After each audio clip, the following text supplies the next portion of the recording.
Bismillahirrahmanirrahim. Wal maqalatu tsaniyatu an ba'dil hukama'i arba'atun hasanatun walakinna arba'atan minha ahsanu. Wal maqalatu tsaniyatu, adapun makalah yang kedua, an ba'dil hukama'i, ialah diceritakan dari sebagian hukama rahimahullahu ta'ala, rahimah semoga melimpahkan rahmat, hu kepada ba'dul hukama, Allahu ta'ala siapa Allah ta'ala. Arba'atun minal khisali hasanatun, arba'atun adapun empat, minal khisali dari beberapa perkara, hasanatun ialah baik. Wahia adapun itu arba'atun hasanatun, ma yata'allaku bihil madhu fil ajili wat taubu fil ajili. Ma ialah sesuatu, yata'allaku yang berhubungan, bihi dengan ma, al madhu apa pujian, fil ajili di dunia, wat taubu dan pahala, fil ajili di akhirat.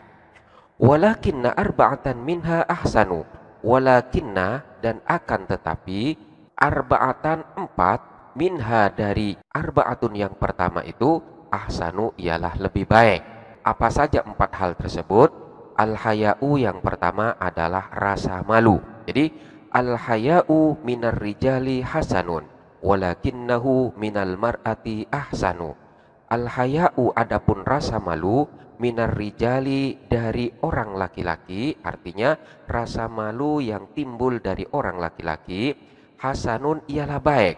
Walakinnahu akan tetapi rasa malu itu, minal mar'ati yang timbul dari perempuan, ahsanu ialah lebih baik.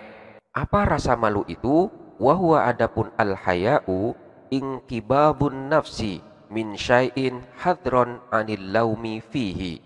Ingkibabun nafsi ialah merendahnya diri, merendahnya jiwa, min syai'in dari sesuatu, hadron karena khawatir atau karena takut, anil laumi dari timbulnya celaan atau cacian, fihi yang ada pada syai'un.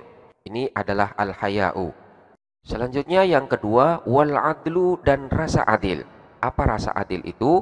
Ai artinya at-tawassutu bainal ifrati wat tafriti. At-tawassutu ialah bersikap tengah-tengah, bainal ifrati di antara pemborosan, wat tafriti dan melampaui batas. Jadi wal adlu min kulli ahadin hasanun. Adapun rasa adil atau keadilan, min kulli ahadin yang timbul dari setiap seseorang itu, hasanun ialah baik. Walakinnahu minal umara'i ay dawil wilayati ahsanu. Walakinnahu akan tetapi al-adlu itu, minal umara'i yang dilakukan oleh umara para pemimpin, ay artinya dawil wilayati orang yang memiliki kekuasaan, ahsanu ialah lebih baik. Wat taubatu dan yang ketiga adalah taubat. Apa taubat itu? Ai artinya ar-ruju'u ilallahi ta'ala bihalli uqdatil israri alal qalbi thummal qiyamu bikulli haqqin lillahi ta'ala. Ar-ruju'u ialah kembali ilallahi ta'ala kepada Allah ta'ala bihalli uqdatil israri dengan melepaskan ikatan hal-hal yang dilakukan secara terus-menerus yang dalam hal ini berupa keburukan, anil qalbi yang timbul dari hati. Tuma kemudian al-qiyamu berdiri atau menegakkan, bikulli hatin kepada setiap kebenaran, lillahi ta'ala karena Allah ta'ala. Jadi yang ketiga adalah wat taubatu dan taubat, minasyaikhi hasanatun walakinnaha minasyabi ahsanu. Wat taubatu adapun taubat itu, minasyaikhi yang dilakukan oleh orang yang sudah berumur tua, hasanatun ialah baik. Walakinnaha minasyabi ahsanu, walakinnaha akan tetapi taubat itu, minasyabi yang dilakukan oleh orang yang masih berumur muda, ahsanu ialah lebih baik. Wal judu minal aghniyai hasanun walakinnahu minal fuqara'i ahsanu. Wal judu adapun kedermawanan, ai artinya ifadatuma yang bagi la li'audin. Ifadatuma ialah memberikan faedah sesuatu Yang bagi yang layak apa ma? La li'audin. La tidak li'audin karena mengharapkan imbalan. Jadi wal judu minal aghniyai hasanun. Adapun kedermawanan minal aghniyai yang dilakukan oleh orang-orang yang kaya, hasanun ialah baik. Walakinnahu akan tetapi kedermawanan itu minal fuqara'i yang dilakukan oleh orang-orang fakir, ahsanu ialah lebih baik. Dalam makalah yang kedua ini diceritakan dari sebagian hukama bahwa mereka menyatakan terdapat 4 perkara, di mana 4 perkara itu nilainya adalah baik. Namun terdapat 4 perkara yang lain yang nilainya lebih baik dari 4 perkara yang pertama. Apa saja 4 hal tersebut? Yang pertama adalah al-haya'u, rasa malu. Rasa malu itu adalah suatu sikap yang merendah karena khawatir melakukan hal-hal yang tercela dan hina.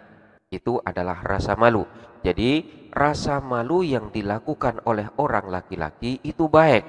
Namun manakala rasa malu tersebut dilakukan oleh perempuan itu lebih baik. Kemudian yang kedua adalah adil, yaitu sikap yang dapat menempatkan sesuatu pada tempatnya, di mana dia tidak terlalu melakukan keborosan dan tidak pula melakukan hal yang terlalu pelit. Jadi merupakan sikap yang berada di tengah-tengah di antara keduanya. Manakala rasa adil tersebut dilakukan oleh setiap orang itu baik. Namun manakala rasa adil dilakukan oleh penguasa, maka itu sifatnya lebih baik. Kemudian yang ketiga adalah taubat. Taubat itu adalah kembali kepada Allah dengan meninggalkan semua perbuatan-perbuatan dosa dan beralih menunaikan segala yang menjadi hak-hak Allah yang berupa ibadah. Taubat yang dilakukan oleh orang yang sudah berumur tua itu adalah suatu hal yang baik. Namun manakala taubat itu dilakukan oleh orang yang masih muda, maka memiliki nilai yang lebih baik. Dan kemudian yang keempat adalah kedermawanan, di mana kedermawanan itu adalah memberikan sesuatu yang layak tanpa mengharapkan imbalan. Manakala kedermawanan itu dilakukan oleh orang-orang yang kaya, maka itu adalah suatu hal yang baik. Namun manakala dilakukan oleh orang-orang fakir, orang-orang yang kekurangan dalam memenuhi kebutuhannya, maka itu adalah lebih baik. Kaidah nahwu dan sorof yang perlu kita perhatikan adalah yang pertama kita perhatikan lafadz arba'atun. Arba'atun hasanatun. Adapun 4 hal hasanatun ialah baik. Lafadz arba'atun ini kedudukannya sebagai mubtada, sekalipun lafadz arba'atun ini merupakan isim nakirah. Hal tersebut diperbolehkan karena lafadz arba'atun merupakan bilangan atau adat. Jadi isim nakirah yang berupa bilangan atau adat itu boleh dijadikan sebagai mubtada. Selanjutnya kita perhatikan lafadz walakinna arba'atan minha ahsanu. Lakin di sini adalah saudara daripada inna, bukan lakin yang termasuk dari huruf athof. Karena manakala lakin yang termasuk dari huruf athof harus memenuhi 3 syarat. Manakala salah satu daripada ketiga syarat itu tidak terpenuhi, maka lakin tersebut bukanlah huruf athof, melainkan termasuk dari saudara inna. Apa saja syarat-syarat tersebut? Yang pertama, setelahnya lakin ini haruslah berupa mufrad.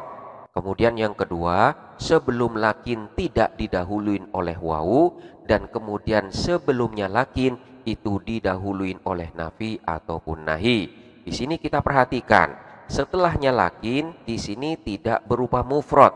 Yang dimaksud dengan mufrad di sini bukan bermakna satu, namun yang dimaksud dengan mufrad di sini adalah tidak berupa jumlah. Kita lihat setelahnya lakin, ternyata di sini adalah berupa jumlah ismiyah, di mana lafadz arba'atun di sini sebagai mubtada'nya dan lafadz ahsanu ini sebagai khobarnya. Jadi syarat yang pertama tidak terpenuhi. Kemudian untuk disebut dengan lakin sebagai huruf athof, sebelum lakin harus tidak terdapat wawu, namun di sini terdapat wawu athof. Jadi syarat yang kedua tidak terpenuhi. Sementara syarat yang ketiga, sebelum lakin didahului oleh nafi ataupun nahi. Sementara dalam susunan ini sebelum lakin tidak terdapat nafi ataupun nahi. Oleh karena itu, syarat-syarat untuk dapat dinyatakan lakin sebagai huruf athof tidak ada satupun yang terpenuhi. Maka lafadz lakin di sini bukan huruf athof, melainkan lakin yang termasuk saudara daripada inna. Dalam susunan ini kita boleh membaca walakinna arba'atan minha ahsanu, di mana lafadz lakinna ini dibaca tafkil, artinya nunnya di sini dibaca tasydid walakinna. Maka lakinna di sini dapat beramal sebagaimana inna, di mana arba'atan ini akan dinasobkan sebagai isimnya, sementara lafadz ahsanu ini dibaca rofa sebagai khobar daripada lakinna.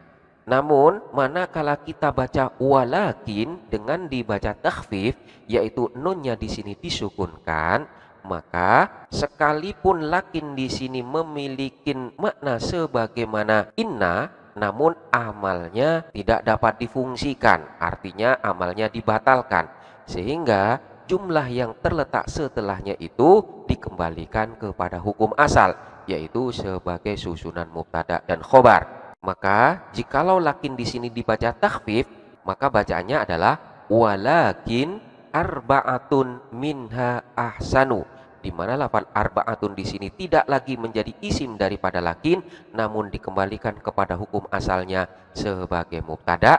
Demikian pula dengan lafal ahsanu, sekalipun tetap dibaca rofa, namun statusnya bukan sebagai khobar bagi lafal lakin, melainkan khobar bagi mubtadanya. Jadi di sini boleh dibaca dua, boleh dibaca walakinna arba'atan minha ahsanu dengan memberlakukan amal daripada lakinna, namun boleh pula dibaca walakin arba'atun minha ahsanu dengan membatalkan amal daripada lakin. Kemudian selanjutnya kita perhatikan lafadz hadron. Lafadz hadron di sini dinasobkan sebagai maf'ul li ajlih, karena lafadz hadron ini merupakan alasan dari apa yang terjadi sebelumnya. Jadi di sini dikatakan merendahnya jiwa atau merendahnya diri dari sesuatu. Apa alasannya? Hadron anil laumi fihi, karena khawatir atau takut timbulnya celaan yang ada pada syai'un tersebut. Jadi hadron di sini nasab sebagai maf'ul li ajlih. Selanjutnya kita perhatikan lafadz dzawil wilayati. Lafadz dzawi ini adalah bentuk jamak dari dzu yang merupakan asmaul khamsah. Jadi karena lafadz sebelumnya di sini berbentuk jamak, maka lafadz dzu itu pun dibentuk jamak. Karena memang lafadz umaro ini dalam keadaan jer, karena dimasukin oleh huruf jermin, maka lafadz dzawu ini pun dibaca jer dengan tanda jer yang berupa ya. Jadi minal umaroi dzawil wilayati. Wallahu a'lam bishawab.